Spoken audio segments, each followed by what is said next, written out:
Glórias a Deus, aleluias, estamos aqui reunidos em mais um Vivendo o Evangelho. E nós estamos hoje iniciando a segunda matéria da grade de doutrinas bíblicas fundamentais. Primeiro nós falamos sobre salvação e agora nós vamos falar um pouco sobre este assunto aqui, que é o evangelismo como ato do corpo. E o próprio nome já está dizendo, autoexplicativo, que o evangelismo é um processo coletivo. E muita gente, às vezes, confunde um pouco, pensa que o evangelismo é um ato individual. Sim, de uma certa forma. Pode ser, você pode evangelizar, etc. e tal. Entretanto, na visão do Senhor, pela sua palavra que ele nos deixou, eu gostaria que você abrisse a sua Bíblia aí no Evangelho de Marcos, no capítulo 16, versículos 15 e 16.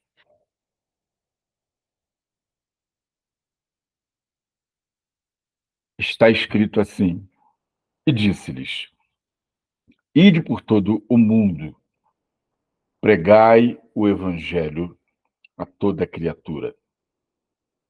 Quem crer e for batizado será salvo, mas quem não crer já está condenado. E também temos aqui em Mateus, capítulo 28, versículos 19 e 20.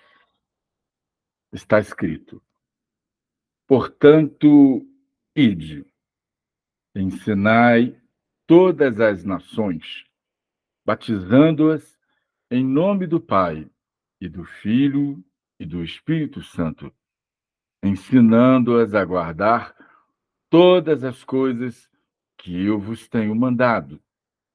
E eis que eu estou convosco todos os dias até a consumação dos séculos. Então, a base do nosso entendimento será esse versículo aqui, Mateus 28, 19 e 20. Eu citei Marcos apenas como uma variante. Então, vamos lá. A doutrina tradicional chama isso que está aqui de grande comissão. Por que comissão? Porque é a missão compartilhada. Você pode ver que o próprio nome vai nos indicar isso. Está vendo? Comissão. Missão compartilhada. E isso é para todos fazerem. Então, está aqui. Qual é o alcance da evangelização? Na verdade, nós teríamos que falar aqui, antes da gente ingressar nesse nome aqui, nós precisamos desfazer algumas distorções, alguns mitos. Então, vamos lá, algumas definições. Evangelismo.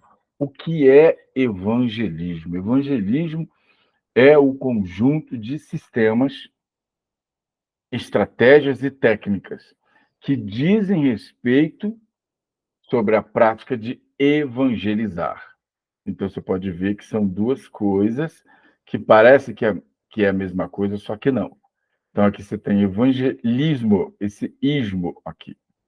Tá? Isso aqui é um radical, perdão, isso aqui é um sufixo, ou seja, vem depois da palavra. E evangelizar, que é um ato de você comunicar o evangelho, a mensagem do evangelho e suas doutrinas, mediante testemunho, pregação e ensino. Então, o evangelismo é uma coisa, o evangelismo são todos os sistemas e todas as estratégias, todas as técnicas que dizem respeito à prática de evangelizar. E evangelizar é o ato de você comunicar o Evangelho, a sua mensagem, suas doutrinas, mediante testemunho, pregação e ensino. A evangelização, ela sempre será o ato principal de qualquer sistema de evangelismo. Pouco importa a forma do sistema, ou o modo, ou o nome que ele possa receber, não importa. Evangelização é sempre o ato principal de qualquer coisa relacionada a ela, tá bom? Então, mesmo que chame isso que está aqui de missão, que muita gente insiste em fazer diferenciação de missões que evangelização. Irmãos, para mim, não tem nada de diferente. Porque o objetivo de missões é sempre esse aqui. Sempre. A única diferença é que, para acontecer missões, alguém precisa te dar a missão para você ir. Ok. Só que aqui, o próprio texto já te deu uma ordem para você ir. Então, a sua igreja, o seu pastor, ele já não precisa mais te dar ordem. Ele só tem que dizer quando e como, porque a ordem já foi dada. Então, vamos lá. Existem meios e modos que não podem ser confundidos com a evangelização, porém, eles contribuem para ela. Então, vamos lá. Meios e modos que contribuem para que a evangelização aconteça. Exemplo: louvor, ação social, visitas, doações e as missões, que seriam. O pessoal faz tanta miscelânea em cima dessa palavra missões, que eles acabam nem sabendo definir o que é isso direito. Uns dizem, missões é quando a igreja vai para fora. Para fora de onde? Do país? Para fora de onde? Do município? Da cidade?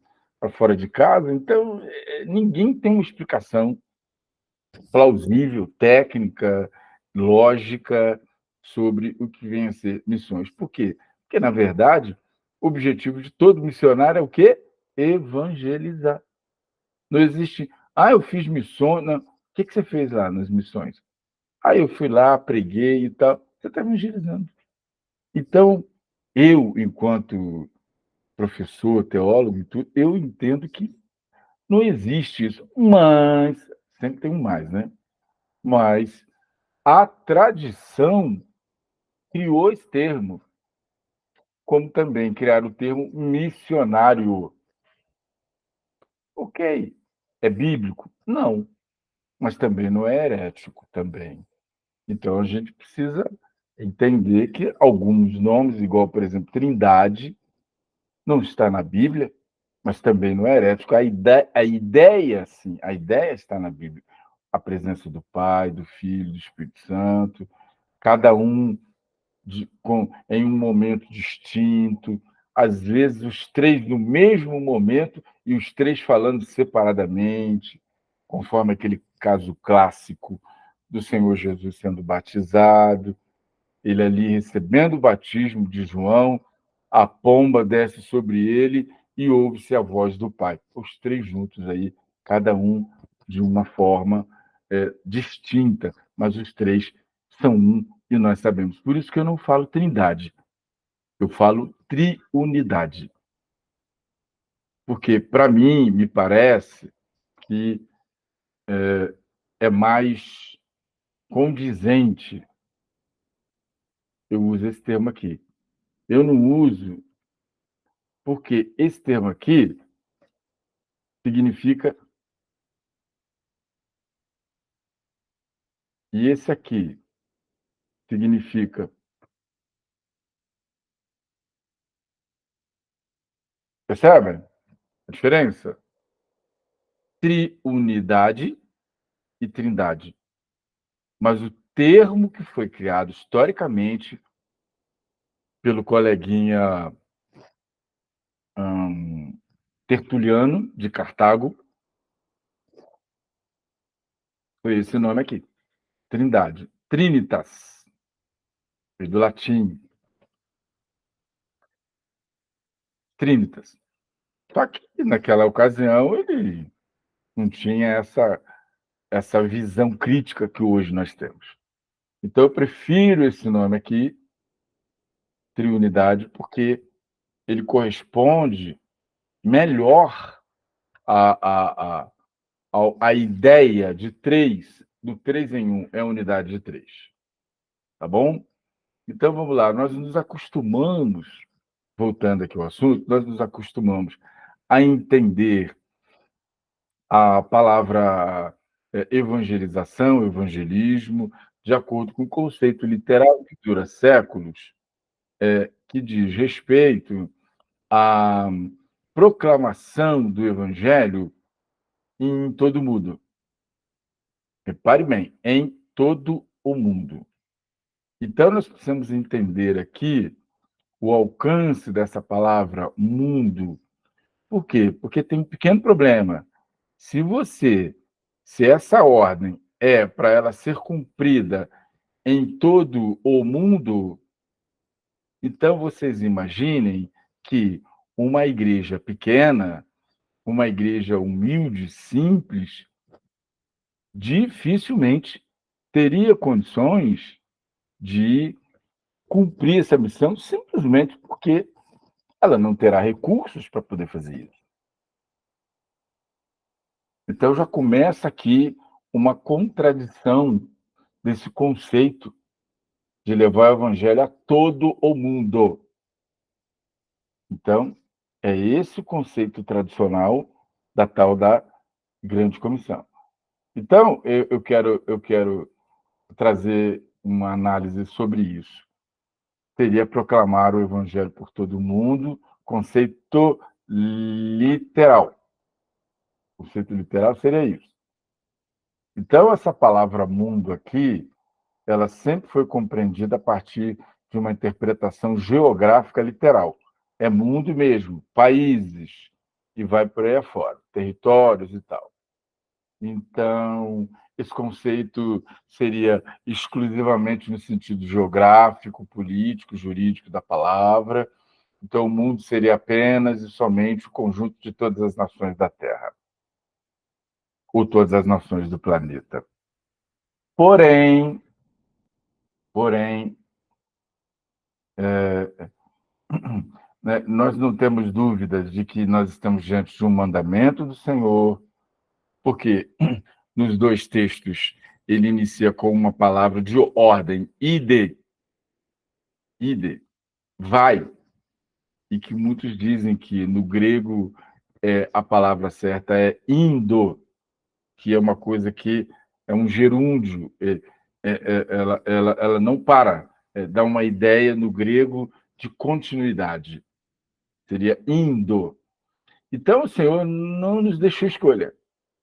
Ele deixou uma ordem, um objetivo e um alvo para cumprir, para alcançar.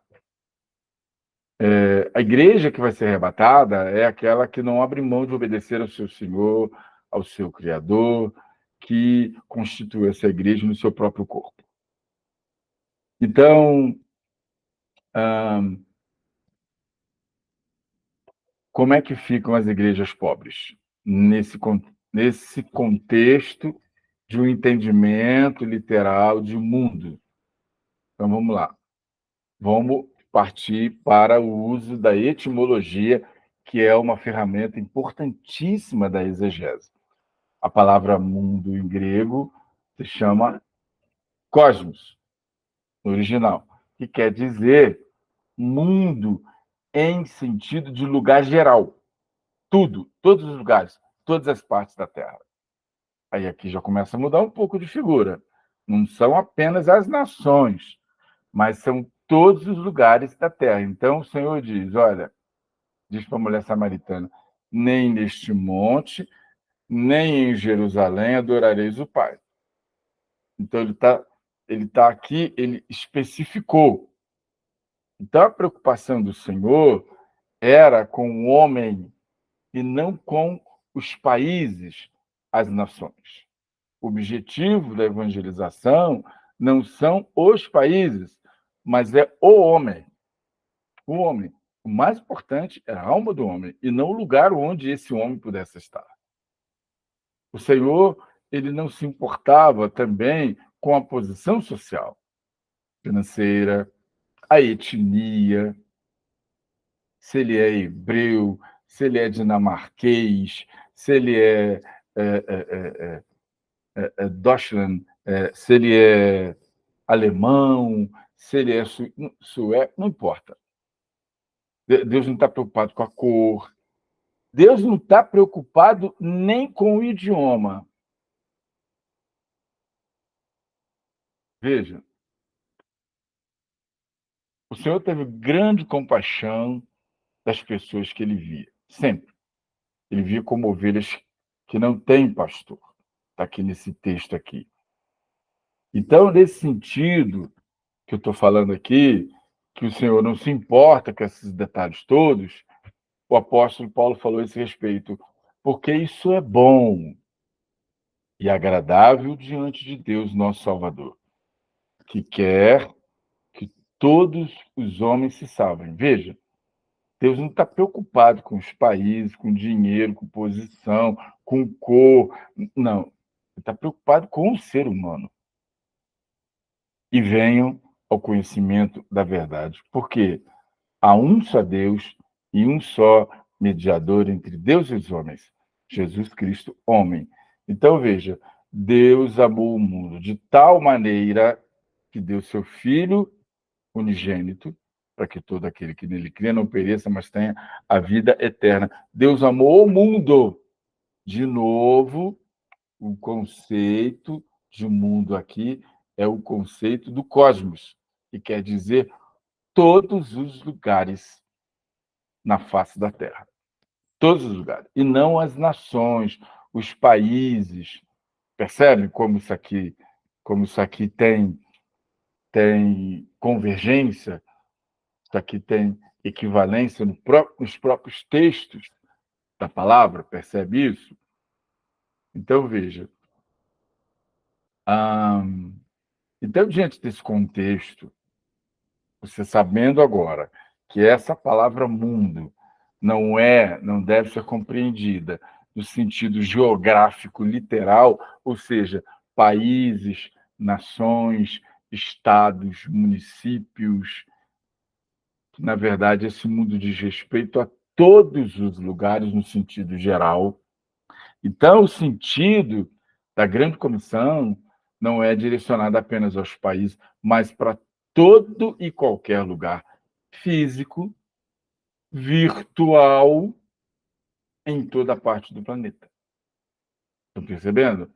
Então, o verdadeiro alcance da chamada grande comissão é todo lugar onde houver alguém que não seja cristão, que não conheça o Pai, o Filho e o Espírito Santo, começando dentro da própria casa.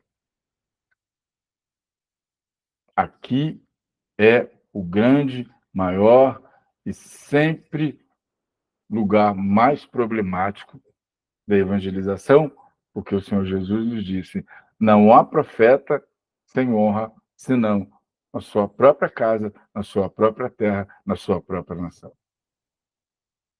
Nesse território aqui, a evangelização vai ter uma técnica, uma forma totalmente diferenciada.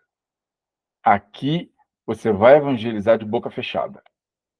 Aqui você vai evangelizar com o seu testemunho. Aqui você vai evangelizar com o comportamento de um novo nascido. Aqui. Esse é o território mais espinhoso, mais difícil e que gera mais área de conflito é a própria casa, é a própria família, é a própria parentela. Então, existe aqui uma contradição, que existem grandes denominações que gastam verbas assim imensas, mandando irmãos para países estrangeiros, mandando missionários, gasta com capacitação, vai para certos lugares da África, tem que aprender dialeto, vai para determinados lugares na Rússia, precisa aprender, vai para certos lugares nos países asiáticos, tem que aprender. Então, gasta-se uma fortuna. Entretanto, e às vezes até aproveita os irmãozinhos que já foram parar lá, já estão por lá também. Porém, criam até uma estrutura pesada e tal. E veja, ao mesmo tempo, essas denominações têm seus próprios vizinhos de bairro, de rua. Existem centenas de pessoas que não são cristãos. Será que essas denominações estão preocupadas com essas pessoas aqui? Porque muitas delas têm esse conceito atrasado, etimologicamente, exegeticamente errado, de que missões é sempre fora da igreja. E evangelização? A evangelização é você fala de Jesus. Eles nem sabem explicar bem, eles não sabem explicar direito o que vem a ser evangelismo, evangelizar e a tal da missões. E eu disse aqui que missões e evangelização são exatamente a mesma coisa, sendo que as missões são uma forma de ajudar para que a evangelização aconteça. Simples. Então, vamos aqui para essa parte que é o caráter coletivo da evangelização, que é o ato do corpo. Então, quando o ministério do Senhor Jesus contava com 70 discípulos, está ali em Lucas 10, o Senhor enviou seus discípulos para a primeira tarefa de evangelização. Os 12 geraram 70. Então, as orientações foram muitas. Nessa passagem, nós podemos observar alguns detalhes dessa orientação. Abre sua Bíblia aí em Lucas 10. É praticamente o capítulo inteiro. Primeiro, você vai ver o seguinte: não foi uma tarefa executada por um só, nem sozinho. Segundo detalhe que você nota: o Senhor distribuiu 70 em duplas. Terceiro, o número extraído de um total nos remete a uma atividade exercida em comunhão, que são os dois. E a palavra diz: é bom ser dois, é melhor ser dois do que um. Porque um aquece o outro. E se alguém resistir a um deles, o outro, se alguém se opuser a um, o outro lhe resistirá. Então, tem até aquele ditado popular que duas cabeças pensam melhor do que uma. Isso é verdade. Então, antes de seguirem, deles irem para a missão, ou de irem para a evangelização, os discípulos foram ensinados, experimentados, isso quer dizer o quê? Treinados e aperfeiçoados. Antes, eles não foram de qualquer jeito. Então, essa situação aqui reforça o nosso entendimento de que evangelização é um ato do corpo, é um ato da igreja, é um processo coletivo, onde toda a igreja se envolve, e não apenas o ato de um indivíduo ou de um grupo apenas, ou de um membro. É um ato coletivo. Toda a igreja se mobiliza para que o evangelho, a mensagem do reino, chegue até o necessitado, aqueles que Deus quer alcançar, porque, como o apóstolo diz, é bom e agradável a Deus que todos os homens venham ao conhecimento do Senhor. Então, veja, quando o membro trabalha sozinho, ele corre o risco de sofrer todos os problemas de uma atividade solitária. Ele vai ter que contar apenas com os próprios instrumentos que ele tem, instrumentos físicos, psicológicos, materiais e espirituais. Mas a palavra nos diz em Eclesiastes, melhor é serem dois do que um. Acabei de falar. Então, sendo assim, quando a gente olha para o texto de Mateus 28, 19 e 20, nós podemos compreender que a vontade do Senhor Jesus é exatamente essa, que a igreja se envolva coletivamente na evangelização. Essa é a vontade do Senhor. Sempre na comunhão, com capacitação, planejamento, estratégia, capacitação específica e preparação espiritual.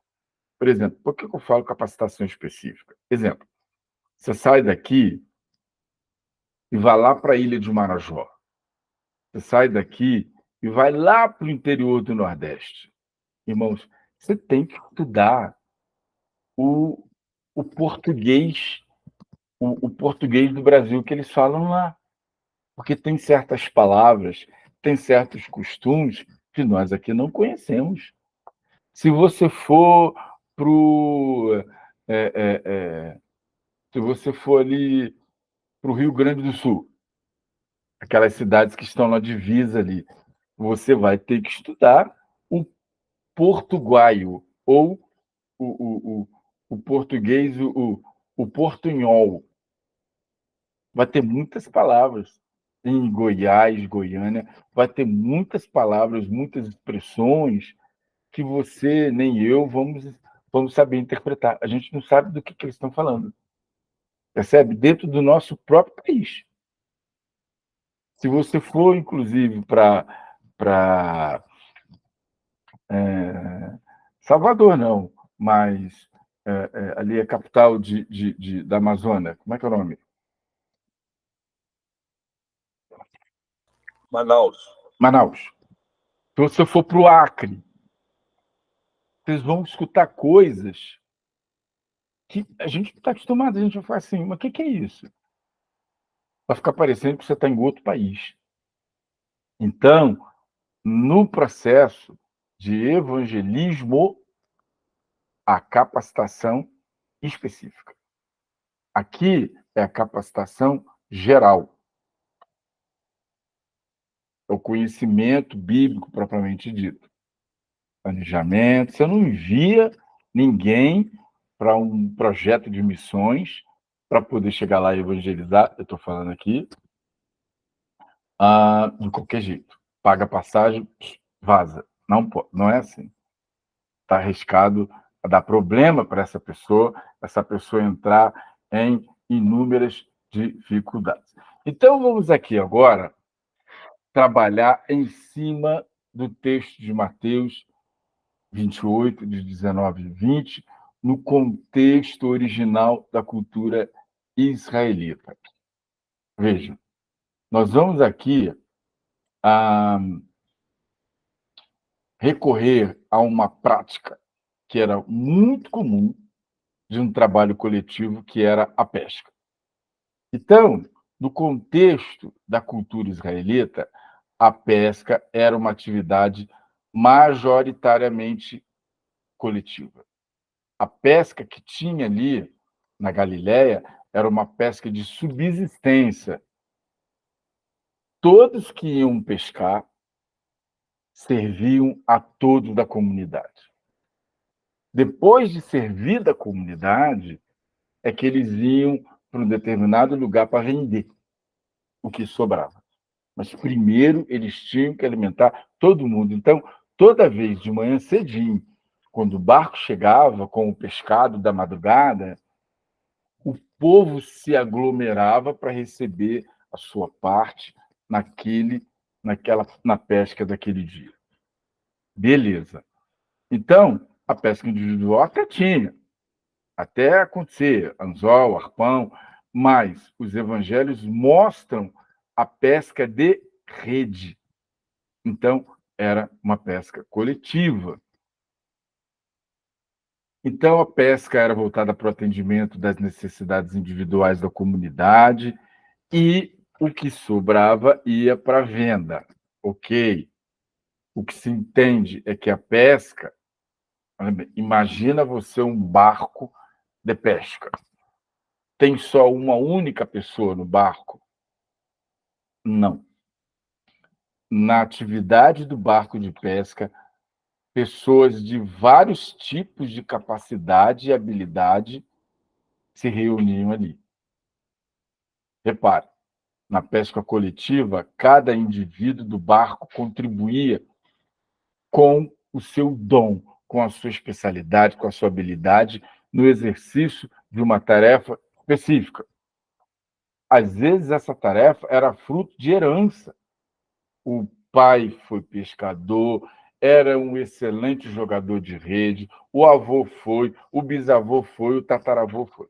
Então, funcionava mais ou menos da seguinte forma: o barco tinha uma tripulação, que era basicamente composta com o piloto, que era o que ficava ali na direção do barco, o timoneiro, aquele que trabalhava ali naquele rabinho do barco ali.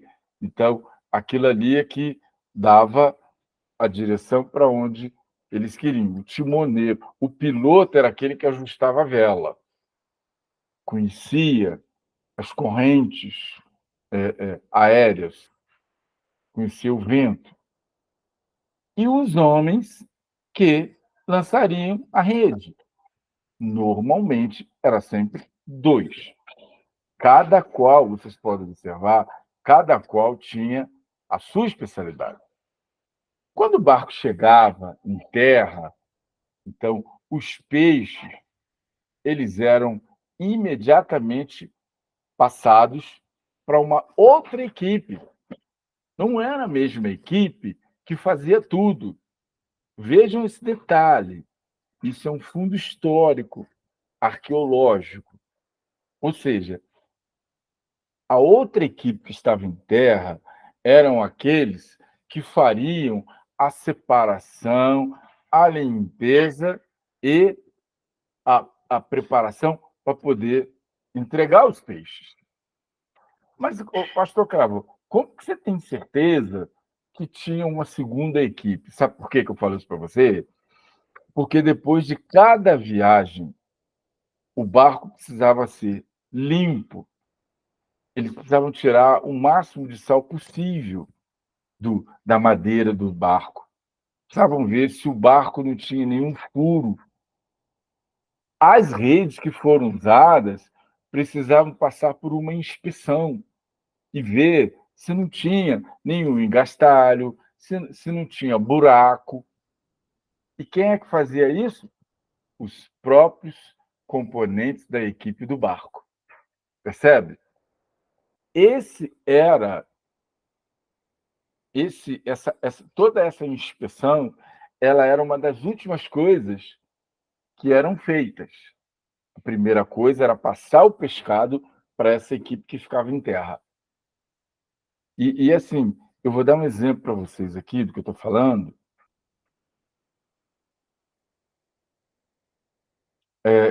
Esses peixes aqui, eles eram vendidos em Betsaída, que se chama Casa do Peixe. Então, vamos ver o texto de Mateus 13, 47 a 50. Eu peço aí a ajuda de algum irmão que esteja com a sua Bíblia aberta para fazer essa leitura para a gente, por gentileza.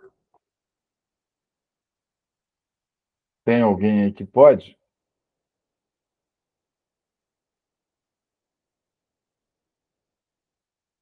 Sim, não? Se não tiver, eu leio.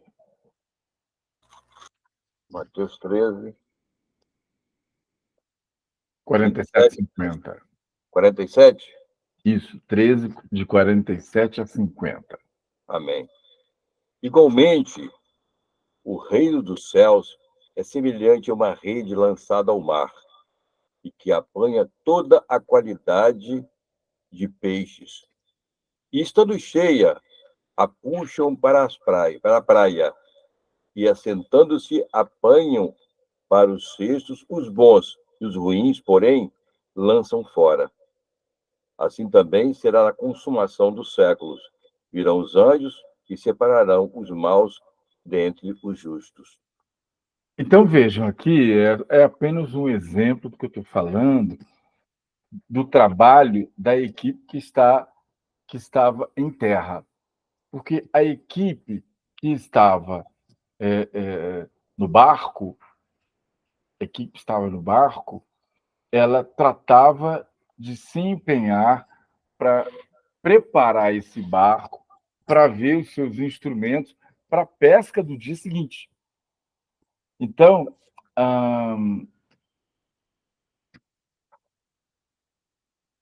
observe que da pesca dos peixes até entrega nas mãos do israelita, inúmeras pessoas estavam envolvidas nessa atividade.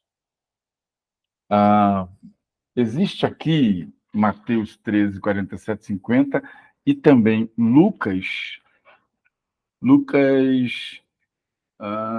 5, de 1 a 2. O que diz Lucas 5, de 1 a 2?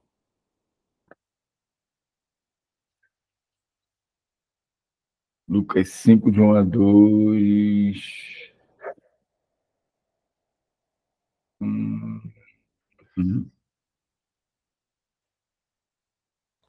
Amém.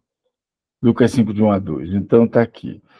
E aconteceu que, apertando a multidão para ouvir a palavra de Deus, estava junto ao lago de Genezaré. E viu estar 2 barcos junto à praia do lago. Os pescadores, havendo descido deles, estavam lavando as redes. Está aqui. Aqui está vamos dizer assim, um dos fundamentos do que eu estou passando para vocês. Não é lorota, não é informação sem fonte, não é Ctrl+C, Ctrl+V de Google. É com base na própria palavra de Deus. É claro que eu poderia dizer que eu fiz uma pesquisa e tem livros de história contando isso. Beleza, só que não. Então, vejam, qual era o contexto? O senhor caminhava pela praia, ele olha e vê os barcos chegando, e logo de imediato, os homens já começaram a limpar as redes. O que estava de errado nessa cena? Veja, o que estava de errado? Tudo. Por quê? Porque na rotina da pesca coletiva, limpeza de redes, limpeza do barco, era uma das últimas coisas que se fazia. Os homens da equipe de pesca fariam. E por quê? Porque isso tomava muito tempo. Além de limpar as redes, o pescador ele tinha primeiro que ver os danos do barco, consertar a rede, e esse conserto significava, às vezes, tecer aquela parte da rede que rasgou, e tinha que tecer aquilo. Então, por isso, quem fazia a separação dos peixes não eram os mesmos que tinham ido pescar a noite toda, a madrugada. Então, quando o Senhor Jesus percebe, olha bem, quando ele chega na praia, levanta a cabeça e olha e vê aquela cena, ele entendeu tudo, porque ali tinha uma tragédia avisada. Onde estavam os peixes? Onde estava a equipe de terra separando os peixes? Os homens estavam fazendo, de início, uma das últimas coisas que normalmente era feito. Então, isso significava o quê? Significava que naquele dia não haveria alimento na mesa das famílias ali daquele lugar. E todos os dias, naquele horário, a multidão chegava para esperar o peixe, para estar na mesa, para ser assado, salgado e tudo. Só que aquele dia não teria, não teria essa parte. Então, o que acontece? Era uma situação gravíssima. Por quê? Porque a vida das pessoas e a vida dos homens envolvidos na pesca estaria correndo risco, porque eram homens que só faziam aquilo. Então, o Senhor entra em cena e entra com a providência para reverter aquele quadro caótico. Bom, isso é só um exemplo que eu quis dar a respeito do caráter coletivo da evangelização, tá? O meu objetivo aqui não é pregar, não é fazer exegese, mas fica aí um flashzinho. Quando você for pregar nesse texto aí, você lembrar dessa exegese que está sendo feita aqui, tá?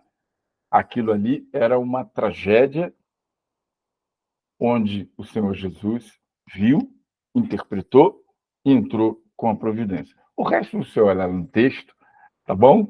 Você olha lá e é por tua conta. Mas você já sabe qual era a sistemática histórica da questão dos peixes, da colheita, como é que era tudo direitinho. Então, a evangelização, tal e qual no barco de pesca, por que eu estou usando o barco de pesca? Vocês devem lembrar que o Senhor Jesus disse para Pedro: venha após mim e eu vos farei pescadores de homens. Então, o Senhor usou como paradigma, usou a figura da pesca. Por isso que esse texto de evangelismo e evangelização é tão importante para a gente poder compreender que, assim como num barco de pesca, cada um tem uma função importante de acordo com o seu dom, a sua especialidade, assim também é no trabalho da evangelização, porque cada membro, segundo 1 Coríntios 12, tem o seu dom, recebe do Espírito Santo.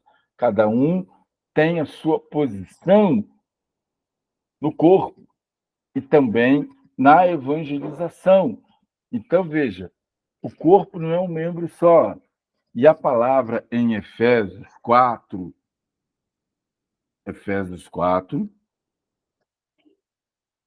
versículo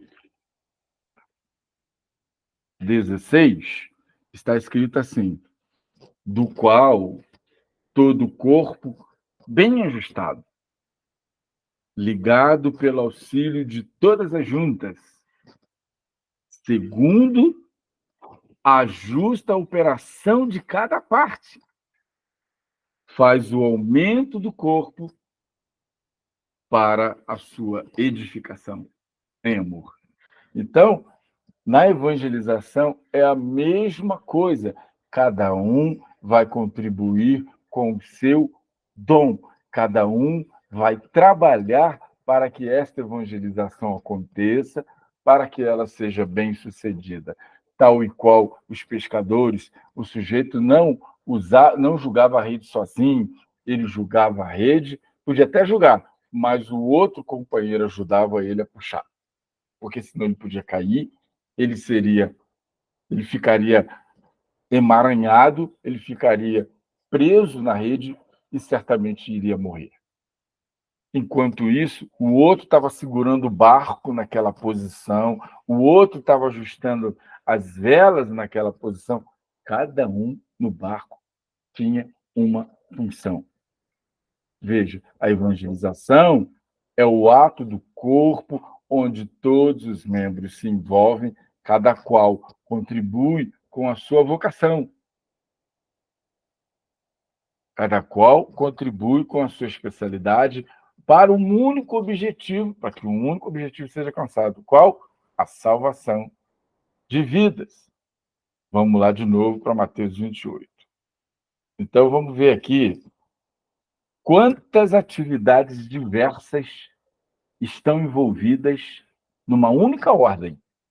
A ordem é uma, mas as atividades que essa ordem requisita são várias. Vamos lá. Qual é o objetivo? Comunicação do evangelho. Evangelização. Beleza. Quais as atividades? Primeiro, ir. Você pode ir? Não, não posso. Ok.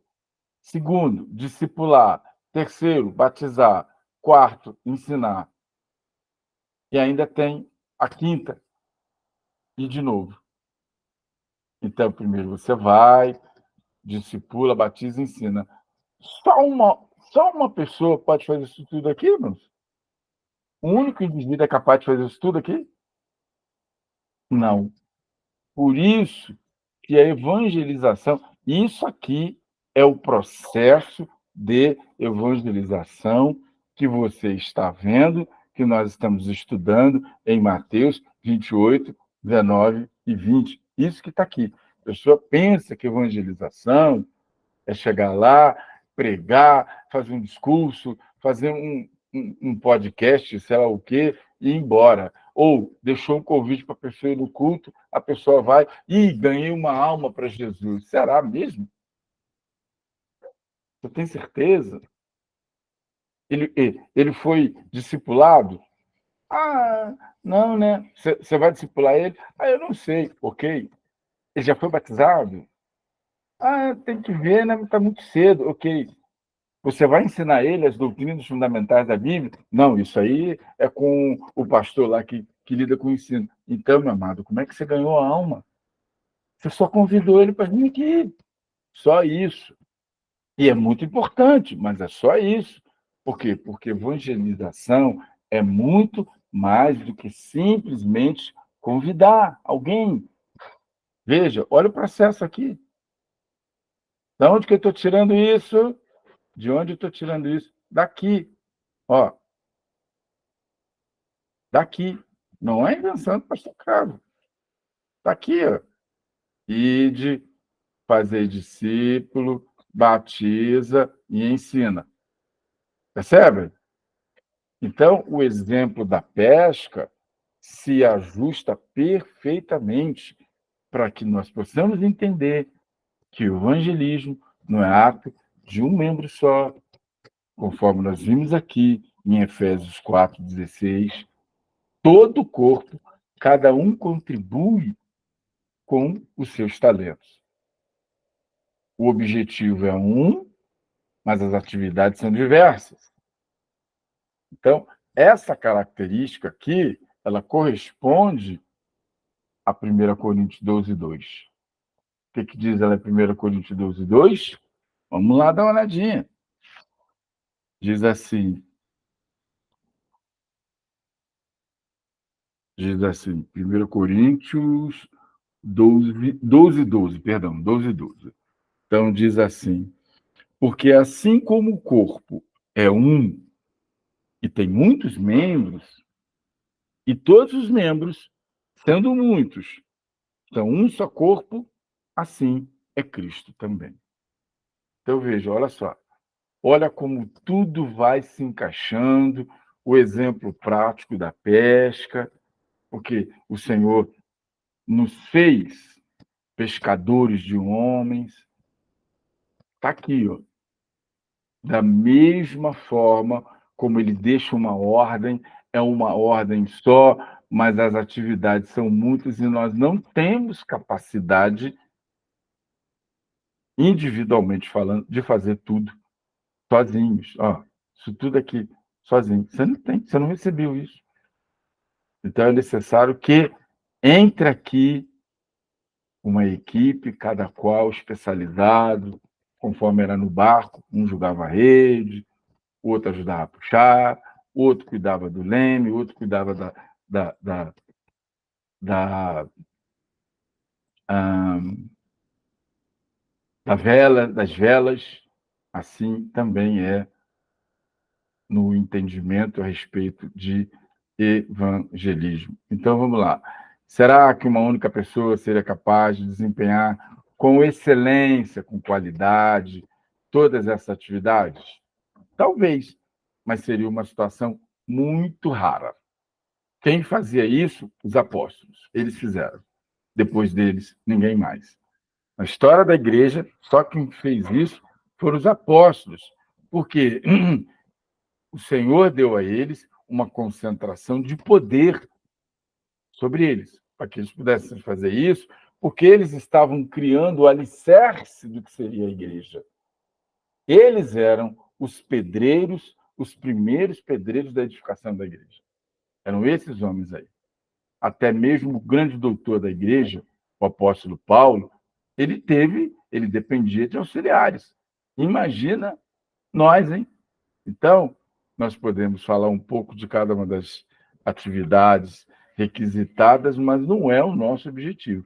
O nosso objetivo é entender que nós devemos desmistificar uma grande bobagem que acabou se tornando, parecendo que é verdade, porém, nós temos visto aqui, ganhei almas para Cristo. Quantas você ganhou? Enquanto você fica aí estudando, eu estou ganhando almas para Cristo. Eu já ouvi isso aqui. Eu já tomei isso aqui na minha cara, quase que fiquei deprimido, porque eu fiquei me sentindo um servo inútil. Então, a partir desse estudo, você que estuda, você que ensina, você que dá assistência, você que louva, você que dá testemunho, todos, absolutamente todos, são essenciais do cumprimento da ordem. E de todo mundo, levai o evangelho a toda criatura. Beleza, então, meus amados? Amém? Amém. Vamos O único ficando que fez por isso foi aqui. Jesus Cristo. Jesus fez isso com aquele demoniado gadareno. Ele fez tudo sozinho. Só foi lá por causa daquele homem. Né? Só ele e os apóstolos. Glórias a Deus por isso. Aleluias.